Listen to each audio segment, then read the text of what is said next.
Cuối tuần rồi, giờ phải làm sao ta? Làm sao nữa, phải đi kiếm chút gì cay cay có cồn thôi. Em biết rồi, nhưng quan trọng là cai tài chính ở đâu? Anh có không? Anh vợ giữ hết rồi, mang theo cái ví cho nó oai thì thôi, chứ có đồng nào đâu. Em, đàn ông mà như thế là không được rồi. Nếu em có thì em chi ra trước đi, hôm sau anh trả cho. Em làm gì có đồng nào là nuôi hết bùi nhị đồng đó mà. Gơm, ông được cái nói phép là giỏi. Anh có cách rồi.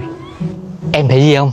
Đi bán một bao, ăn bớt của vợ đi. Nhưng mà phần này vợ em mua để bon cho cây cà phê mà. Mình ăn bớt một chút, vợ đâu có biết đâu. Anh nói chi phải ạ, anh là quản lý. Bây giờ anh đứng đây để em đi cho. Thế chờ em tí nha, em đi nhanh về nhanh thôi.